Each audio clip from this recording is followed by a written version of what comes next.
अस्सलाम वालेकुम and welcome to our YouTube channel. My name is doctor Syed Haider.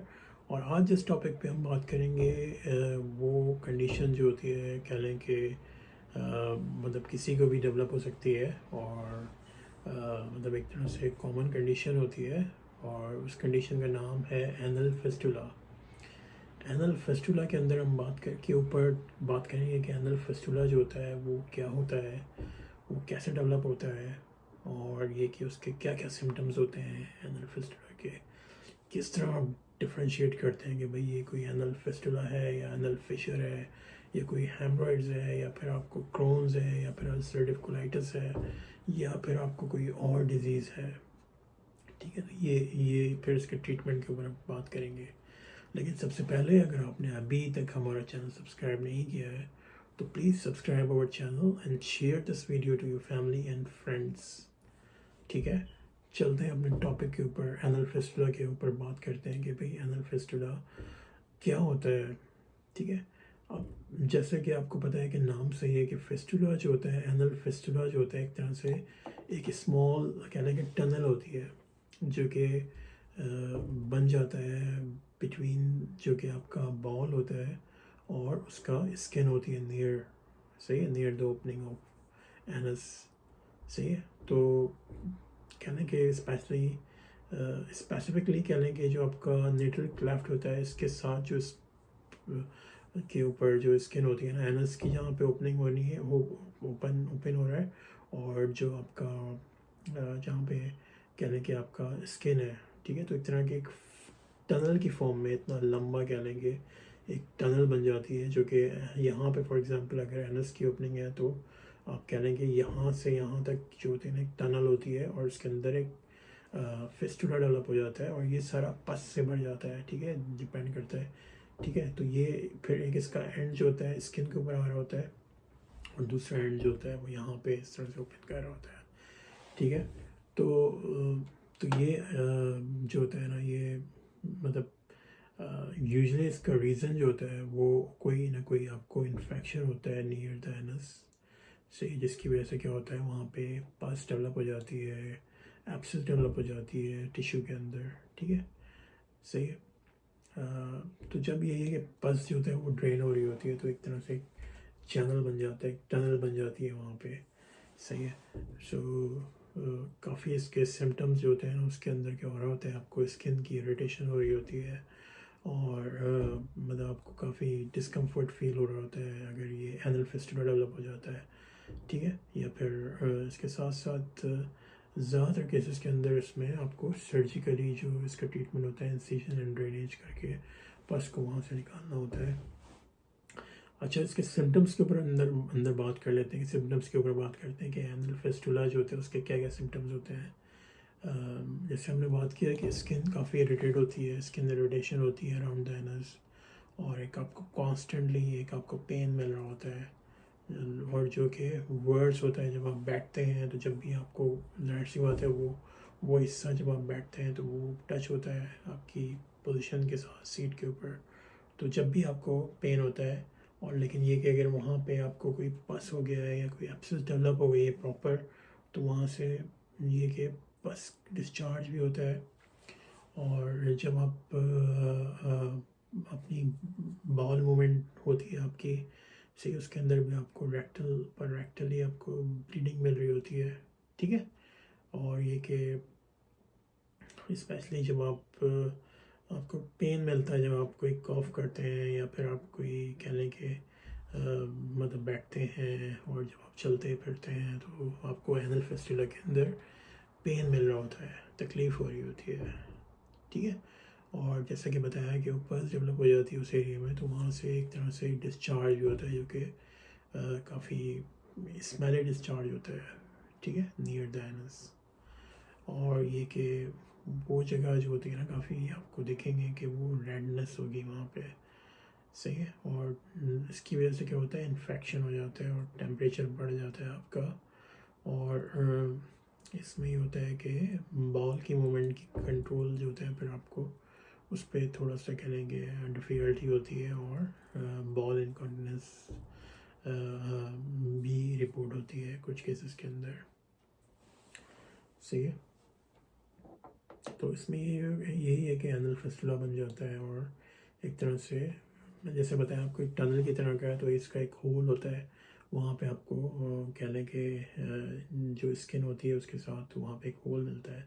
तो इसमें आपको प्रॉपर जब इंसिजन एंड ड्रेनेज देते हैं तो प्रॉपर प्रॉप करते हैं इनसाइड, और पस को ड्रेन करते हैं, और जो होता है फिर आप जो होता है उसको क्लीन करते हैं, फिर आप ड्रेसिंग करते हैं वहाँ पे। ठीक है। तो इसमें यूजुअली तो ज़्यादातर इसमें ये होता है कि भाई एग्ज़ामिन करते हैं सबसे पहले, जिसके बाद आप जाते हैं तो वो डायरेक्ट एग्जामिनेशन होगा, वो देखेंगे कि फिस्टुला, और इसके साथ साथ कोई और आपको टेस्ट, मतलब यहाँ ज़्यादातर प्रोक्टोस्कोप पे देखते हैं, तो प्रोक्टोस्कोप ही होता है।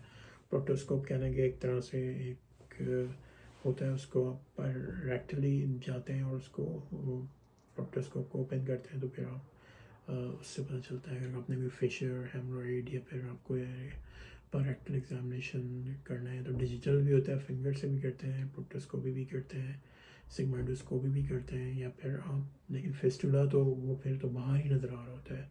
ठीक है, वो आपको वैसे ही नज़र आ जाएगा विदाउट यूजिंग एनीथिंग। लेकिन कंफर्मेशन करने के लिए कि ये फिशर भी तो नहीं है, कोई और कंडीशन भी नहीं है, तो आप और भी एग्जामिनेशन यहाँ पे करते हैं। कुछ कंडीशन के अंदर उसको आपको अल्ट्रासाउंड भी करना पड़ता है, एमआरआई और सीटी स्कैन भी करके देखना पड़ता है कि भाई ये क्यों हुआ है, कहीं आपको कोई ऐसी कंडीशन तो नहीं है कि इन्फ्लेमेटरी बॉल डिजीज़ तो नहीं है, कहीं आपको कोई अल्सरेटिव कोलाइटिस तो नहीं है, कोई क्रोन्स तो नहीं पड़ी हुई यहाँ पे जो जिसकी वजह से आपको ये फिस्टुला डेवलप हुआ है। ठीक है। और इसके साथ साथ जैसा कि अभी मतलब ज़्यादातर एनल फिस्टुला जो होते हैं ना वो कह लें कि ज़्यादातर जो एनल फिस्टुला जो होते हैं वो डेवलप होते हैं जब एनल एब्सेस होने के बाद, एनल एब्सेस भी हो जाती है सही, और फिस्टुला भी डेवलप हो जाते हैं साथ साथ। और आपका क्योंकि पूरा डाइजेस्टिव ट्रैक्ट, कह लें पूरा आपका डाइजेस्टिव ट्रैक्ट जिसके अंदर स्मॉल इंटेस्टाइन भी आती है सही है, जिसके अंदर आपका कह लें कि एसोफेगस, स्टमक, डुodenum, जेजुनम, इलियम, और फिर लार्ज इंटेस्टाइन भी आती है जिसके अंदर caecum, ascending colon, transverse colon, descending colon, और सिग्मोइड कोलन, रेक्टम, एनस सही है। तो इसमें इसकी वजह से जो होता है ना प्रॉपर आपके जितना भी आपका कह लें कि ये स्मॉल और लार्ज बॉल है इनकी भी इंफ्लेमेशन होती है सही। ये भी इसका एक एनल फिस्टुला अगर आपको डेवलप हो गया है तो जैसे कि क्रोन डिजीज़ होती है ना, क्रोन डिजीज़ जो कि लॉन्ग टर्म कंडीशन है, तो उसके अंदर क्या होता है कि आपके डाइजेस्टिव ट्रैक्ट, क्रोन डिजीज़ के अंदर आपके डाइजेस्टिव ट्रैक्ट जो होते हैं ना उसकी इन्फॉर्मेशन हो जाती है।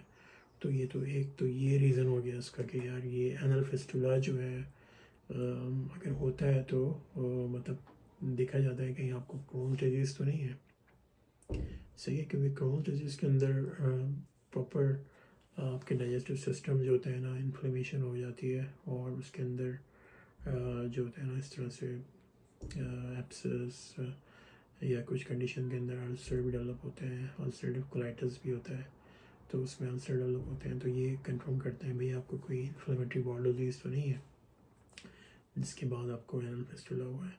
ये फिर डायवर्टिकुलाइटिस होता है सही है। डायवर्टिकुलाइटिस में क्या होता है कि जो आपका कोलोन होता है ठीक है, जैसा कि आपका कोलोन है उसके अंदर एक पाउचेस डेवलप हो जाते हैं, स्मॉल स्मॉल पाउचेस से डेवलप हो जाते हैं, और वो जो होते हैं ना वो आपकी लार्ज इंटेस्टाइन जिस तरह की कोलोन है सही, लार्ज इंटेस्टाइन की बात कर रहे हैं जिसमें caecum, ascending colon, transverse colon, descending, sigmoid और रेक्टम, यहाँ पे तो जो है ना एक तरह से स्पेशली ये होते हैं बहुत ज़्यादा कॉमन होते हैं ये डायवर्टिकुलाइटिस सिग्मोइड कोलोन के अंदर सही, वहाँ पे इन्फ्लेमेशन कॉज करते हैं और वहाँ पे रिजिडिटी हो जाती है सिग्मोइड कोलोन की, या फिर वहाँ पे एक तरह से पाउचेस जो कोलोन है उसके अराउंड एक पाउचेस डेवलप हो जाते हैं सही। पाउचेस जो होते हैं वो फिल्ड होते हैं सही, पाउचेस डेवलप होते हैं और साइड में वो फिल्ड होते हैं, और वो जो होते हैं ना इन्फ्लेमेशन कॉज करते हैं, इसको डायवर्टिकुलाइटिस, डायवर्टिकुलम बन जाते हैं जिसको डायवर्टिकुलाइटिस कहते हैं सही।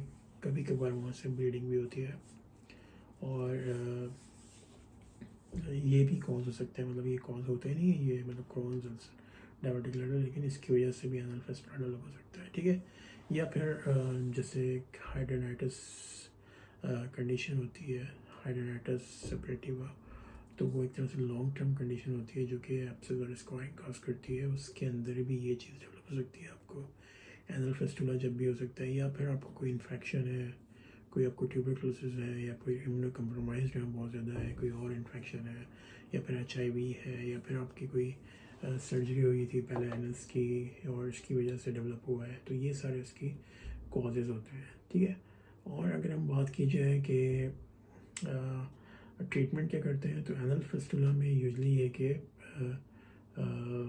सर्जरी रिक्वायर्ड होती है, सही है। इसके अंदर फिस्टुलेक्टोमी होती है, सही प्रोसीजर होता है, जैसे आपको बताया था इंसिजन ड्रेनेज में क्या करते हैं कि पहले कट करते हैं उस जगह पे पूरे फिस्टुला को, उसको क्लियर करते हैं, सही है। उसके अंदर एक जितनी अगर एब्सेस पस डेवलप है उसको सॉल्व करते हैं, ठीक है। तो ये फिस्टुलेक्टोमी की कहा जाता है। इसके अंदर आप क्या क्या कर रहे होते हैं, कट करते हैं और उसको ओपन करते हैं फिस्टुला को, और इसके साथ साथ जो होते हैं ना, तो उसको जो होते हैं ना, जो स्कार वहाँ पर डेवलप हो जाते हैं वो फिर हील करते हैं जब आप क्लीन कर देते हैं उसको। दूसरा इसके अंदर एक सीटोन प्रोसीजर कहलाता है, जहाँ पे आप एक थ्रेड होता है जिसको कॉल सीटन कहते हैं, उसको आप फिस्टुला के अंदर इंसर्ट करते हैं कुछ हफ्ते तक, ठीक है। और वो हेल्प करता है इसको हील करने के अंदर फिस्टुला को, सही। यूजुअली इसको वो वहाँ पे इंसर्ट करके छोड़ दिया जाता है, और सेटन और वो जो होता है ना फिस्टुला को हेल्प कर रहा होता है रिकवर करने में, सही है। और ये कि इसके साथ साथ ये कि ये सर्जरी होती है और ये आपको हेल्प करती है फिस्टुला के अंदर, ठीक है।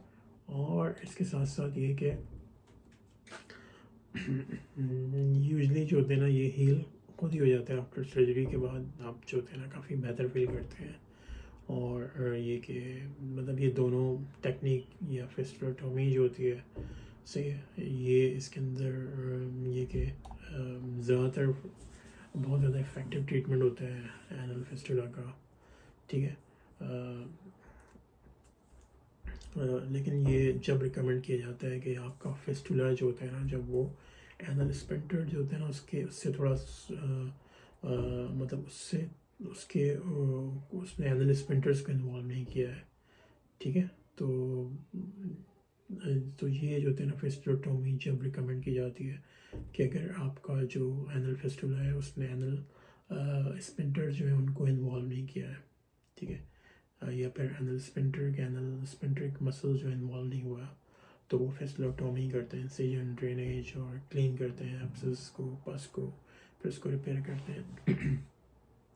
लेकिन जो सीटन टेक्निक है जिसमें आपको बताया है कि भाई अभी डिस्कस किया है कि उसमें एक थ्रेड होता है जो कि फिस्टुला के अंदर डाल देते हैं और उसको कुछ अरसे के लिए उसको छोड़ देते हैं ऐसे ही, तो वो जो होता है ना हेल्प करता है उसको रिकवर करने में, सही है। और इसके अंदर ये कि इंसर्ट करते हैं सीटोन, ठीक है, और उसको कुछ हफ्ते के लिए छोड़ देते हैं, ओपन रख देते हैं, ठीक है। उसको आप मतलब ओपन रखते हैं फिर, लेकिन वो थ्रेड जो होता है उसको हेल्प कर रहा होता है। और ये कि इसके अंदर ही होता है कि वो ड्रेन भी करता है उसको प्रॉपरली, और ये कि हील भी करता है, सही है। तो इसमें ये होता है कि आपको एनल स्पेंटर मसल्स जो होते हैं उनको आपको कट नहीं करना पड़ता, लेकिन ये खाली आपने सीटोन टेक्निक के अंदर उसको थ्रेड लगा के उसके अंदर फिस्टुला में डाल के छोड़ देते हैं, ठीक है। और ये कि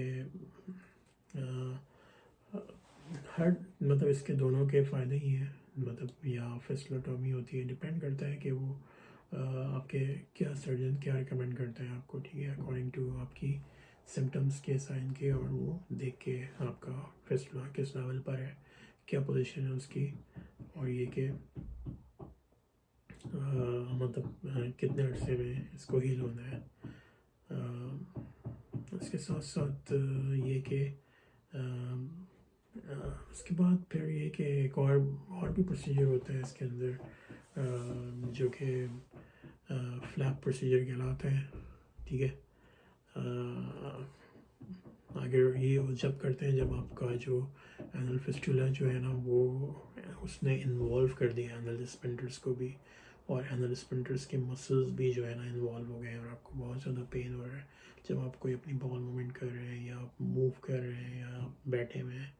सही है। तो इसके अंदर फिर ये कि ये आपको प्रोसीजर किया जाता है, इसको एडवांसमेंट फ्लैप प्रोसीजर कहा जाता है।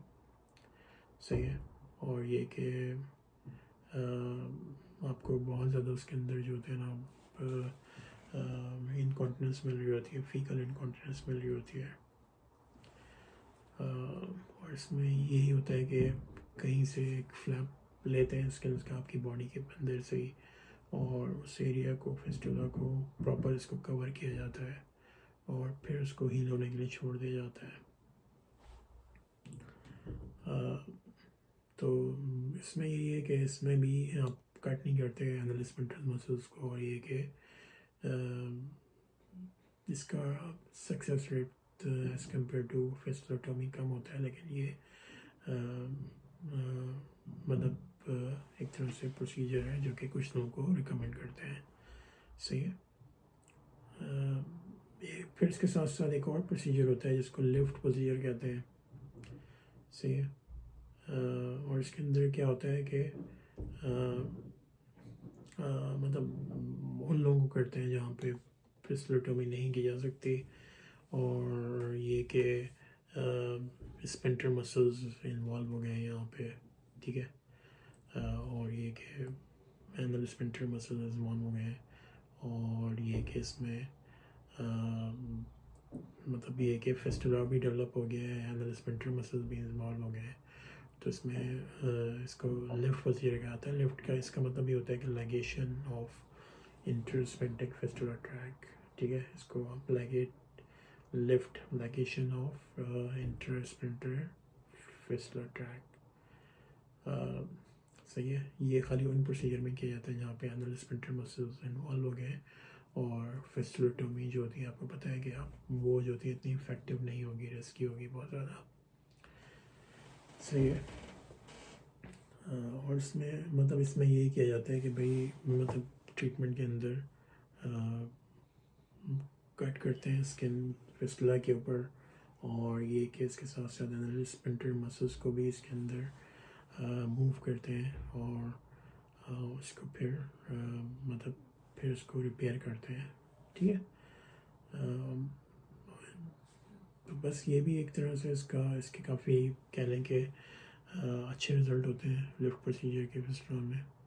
और फिर बाकी इसके अलावा भी आप कह रहे हैं एंडोस्कोपिक एब्लेशन भी होती है, जो एंडोस्कोपिक ट्यूब एक कैमरा के थ्रू डालते हैं फिस्टुला में, और फिर उसको फिस्टुला को रिपेयर करते हैं। बाकी लेज़र सर्जरी भी इसमें बहुत कॉमन हो रही है कि लेज़र ट्रीटमेंट भी इसमें करते हैं। स्मॉल लेज़र को फिस्टुला के ऊपर दे के उसको सील करते हैं।